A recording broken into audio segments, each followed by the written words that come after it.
Так, Василий Сергеевич, ну, во-первых, поздравляю вас с годовщиной в должности мэра. И скажите, ну, как вам центр? Нет, центр замечательный. Он достаточно давно строился, так?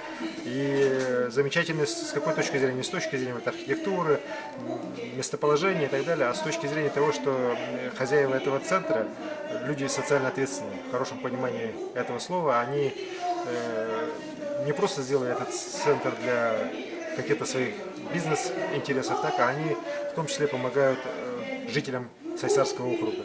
Здесь вот то, что открывается школа третьего возраста для наших пожилых людей, для наших ветеранов, это замечательно. Они здесь будут всегда собираться, встречаться, разговаривать, потому что порой пожилым людям-то общения очень не хватает. Так? Есть у них всякие творческие кружки и так далее. Это вот просто очень хороший такой пример, еще раз говорю, когда люди вкладывают не только в бизнес, так, а вкладывают и в нашу социальную сферу. Почему? Потому что без опыта прошлых поколений, без опыта наших ветеранов, конечно, о развитии города, например, говорить не приходится. Мы должен быть всегда сплав и молодости, и энергии молодости, и опыта предыдущих поколений.